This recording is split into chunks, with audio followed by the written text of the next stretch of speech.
Hi, I'm Dr. Sharon Schutz, and I'm here at the Dream Center in Conroe, and we're going to discuss today some of the things that got the Dream Center started, what it does, who it ministers to, and how it came to be. So I'm sitting here with Shannon Nelson, the founder, and Brittany, and we'll get into Brittany's story in a few minutes, but I want to talk to you, Shannon, and I want you to tell us a little bit about how this vision started and what's going on with it, what you do.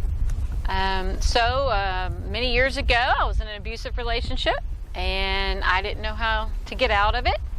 Like most women with children that are, stuck in human trafficking, abuse, addictions, and stuck in situations that they don't know how to get out of. So I finally got out. I had some spiritual moms from our church, and they helped me and gave me words of wisdom. And I just trusted the Lord, and I finally got out of the abusive relationship. Went to school, became an RN, and for about 5 years, just serving the Lord and going to school and raising my children. I married the love of my life.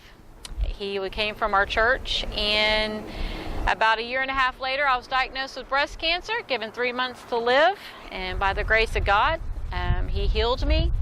And we said, Lord, how mighty, where do you want us to serve? Where do you want us to go? How would you like us to continue in the ministry? And we'll do whatever you want us to do. And we went to Tommy Barnett's pastor school and just was talking to God on Prayer Mountain. And he said, go back and start a Dream Center for women and children. Amen. So what do you do? What do you provide for them? So the East Texas Dream Center is a one-year discipleship program for women and children. We provide the Word of God. It's built on the foundation of His Word. We teach life skill classes, education classes, job skills. They have many, many different outreaches that we do. We teach them to serve and give back to the community and love on others while God's doing a work in them. Right. So when they come here, if they're, say, addicted to drugs and want to get free, then they can walk away a year later free of that addiction and possibly even into a job or a career or something like that. Absolutely. It's all up to them. It's their choice. Yes. You can't make people change. Right. You got to let them want it. And once they come in here, and we have 5 different phases, and once they go through, usually about the 9 months mark, they start doing the job skills. We start doing resume, financial advisors come in from banks, and people start coming in and helping them get ready to go out into the world to be contributing members of society. So it's usually between the 9 and 12 months, and then we try to get them settled up into transitional living, with either another ministry, or they have family that will help them get a house, a car, and get them started on their new journey. Okay, and how many, you have a huge building, how many women can you take care of? Well, right now we just have the first floor done. We're praying for the second and third floor to get done, but right now, so we can house between about 100 and 125. And that's including children? Yes, it is, on the first floor. Right. I'm familiar with a center somewhat like this, much smaller, but they only have the women, and the children have to stay at home with the parents and the grandparents or whatever, with the father. And so I love the fact that they can have their children and have a place that they can go and know that they're safe and benefit and get all the education. Okay, so when the second and third floor open and you're fully operational and all the stuff is done, how many people can you It's around 400. 400. That is amazing. That is amazing. And you have a staff here. I've met some of your staff. I've met others, volunteers. We've been here a number of times. And I've seen some of the volunteers and stuff and some of the things you do. Besides doing this, you give out lots and lots of food. Tell me about that. We, last year, were awarded, we gave out over 2 million pounds of food for the county. We do hygiene, diapers, blessing bags, furniture, because we take in people's furniture and we bless families in need that might not have a bed. Their children might not have a bed. Refrigerators, couches, new sheets, hygiene products. Whatever we get in, we put back out into the community and help others in need that maybe are having a hard time. So we do that. We go to nursing homes. We play bingo and go love on the people in the nursing homes. We go to Texas Children and pass out angels. We go to the Ronald McDonald House and provide meals for families that are there that don't have any money. We go and do washateria things where we go and love on families that maybe can't afford to wash their clothes. Right. We help them doing that. We have one of those scheduled for tomorrow, actually. We do. Yeah. Right across the street. So we believe in finding needs and filling them, right, and finding hurts and healing them, and taking the focus off ourselves and going out there and loving on others. How many people would you say since you started, not counting the food giving away, but the different ministries, how many people since you started would you say that you have reached as a ministry? It's been 9 years. It'll be 9 years in February, and we've reached over 9,000 people. That's wonderful. That is wonderful. Well, I'll tell you, I'm very impressed. Like I said, we have been here before. It's amazing what you do. And so now I want to talk to Brittany for a moment. Brittany, tell us a little bit about yourself, how you came to the Dream Center and what you do here. Yes, ma'am. Thank you. I actually was at a really low point in my life. My children and I had been separated. And I know I was saved when I was 10, but I always felt the calling on my life or to return to God, mm-hmm, and to do something for Him.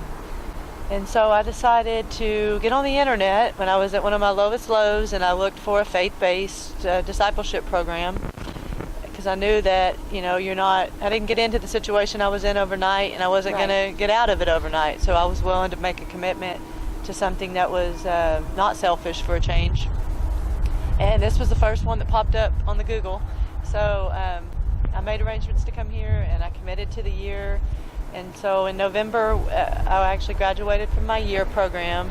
And it was, I thought at first that the graduation, I couldn't wait. 6 months into it, that graduation day was never going to get here, right, it seemed, because a lot of our program, most of the program, transforms us when we allow it to, by work discipline, work therapy, structure and discipline, because structure and discipline is actually love. If you love your child, you're going to discipline them. If right, she loves us, the Lord loves us, so we're forced for structure and discipline to actually change your heart and your life. And anyway, never thought I would graduate, and then finally something just happened in my heart. God changed my heart. It may be month 9 where I didn't even care anymore about that day, and when it did arrive, it was almost like, oh well, I was just going to keep going with what I was doing. It didn't right, matter that the year had expired or that it was up. And now it's almost February, and it's I've transitioned into an office administrator role as well as a residential program advisor. And so I'm here for the long haul. My children and I have been restored. They're not physically or geographically with me yet, but that is what I'm believing for and know God to do in the near future. Because He gave me the children. He gives mothers children so that right, we can raise them. He wants them to be with the children, and that's what this program, I feel like, why God put me here is right, because not only to restore my children to me, but also to help other moms right, in the same situation. I want to explain why we're sitting here in the front of the building in chairs in the winter. Sunglasses on because we are sitting in the sun, and so it's not that cold. But we can't be inside because of legal circumstances. Can you tell us what's going on and why you can't use the building right now? We've been inside that building. It's a beautiful building inside. You can see it's been well taken care of, and y'all have worked and put a lot into it. Why are we sitting on the sidewalk, and why are you not able to use the building right now? Well, right now we are working with the city, and we're working together, partnering, trying to get the electrical demoed and getting it up to code. We had been in the building for 5.5 years, and so what we're doing now is we're working with them, we're getting it a demo. It's going a little slower than we'd like. We've hired an electrical company, and trying to get the demo done, new electrical done, and everything the way it's supposed to be, which we tried to do that years ago too, and we got our occupancy permit. We had it. We've been open for 5.5 years, so it's just been a little difficult, but we're working together, and we're trying to get this building to be open again, because we have over 300 women on the waiting list. Right. So we really need prayer, and we need financial support, and we had to raise $125,000 to redo the whole electrical, and buy all the parts to get done for the whole first floor. We are at now about $12,600 in our rating for that, but it's just been a little slower than what we wanted, but we're trying to get back in here and help the community and still serve and still love and feed and bless others and help others get back on their feet. Well, you said, you told me that you had hired an electrical company. Mm-hmm. They were in there doing the work Mm-hmm. that they were hired to do, Mm-hmm. and the city came in and stopped them. Is that what I understood? They tried to stop them. They Right. came in and they tried to stop them from cleaning up the scraps that they were trying to get cleaned up. Because what happens is they took all the copper out, and we've had a few break-ins in the Dream Center why people are not staying here, Right. and they have stolen some things. So the electrical apprentice people were trying to get all the scraps out to take it before someone broke back in and stole it. Right. And so someone had called the city and said someone was in here, and they were told to leave, and then they said we have a permit to be here to get the scrap out of here before someone comes in here and steals this and sells it back on the streets for drugs. Yeah. We're trying to clean up the neighborhood and the community, but but anyway, they ended up letting them stay here, but it seems that it's always something. When I look around this place and I look around this neighborhood, I can see that you guys have a very clean environment. You take care of it, and it's a very impressive place. And We I just know- try to help and love and bless and just be the hands and feet of Jesus. Well, you want to give your phone number and the address here and how people can reach you. I know you have a website. Sure. And so people can reach you. Maybe somebody will want to donate finances to Yes. getting things going. Maybe they'll know somebody that they can Right. can reach out to maybe help Right, and grease the also- wheels or get the doors open or whatever needs to be done to Right. get this place. Because I know that you're still doing the ministry. We are. Out of your homes We and out are. of the homes of others. We are. And that makes it so much more difficult. But I know you haven't stopped doing God's work. We have Just not. because you don't have the building That's here. right. It's just at a different location right this. now. We're still doing the work. Right. 7 days a week. We're still continuing. It doesn't matter the address, Right. but it's a lot easier to do it where God planted us. Right. and we have the building and the land. If you want to. Yeah, so they can contact us by phone at 281-601-6800 or via email info@easttexasdreamcenter.org, all spelled out, all lowercase.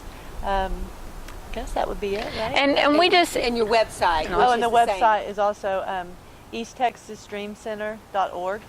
And I will put along the bottom. Awesome. So that it'll be available. We just want to continue doing the Lord's work, and we just want to continue to go out there and reach, love, and serve others, and bring them back in to do a discipleship program so Right. they can go out there and be contributing members to society Absolutely. and have jobs that they can support their children, have the job skills, the life skills, and have a relationship with God to break the generational curses that have been Right. put on each family that don't know how to do the things because they weren't taught. A lot of these mothers, they weren't taught to do this from their parents. I know. And what's so sad is they don't understand how to do it, and they get frustrated. So what we want to do is we believe that the mother and children should be together so that they could work together Right. healthy and be taught together through love and nurturing at the same time, at teaching them both how to do the life skills and the nurturing between the mom and the children. And that strengthens the whole family. It strengthens the whole family. One thing in Creates the family. counseling, you know,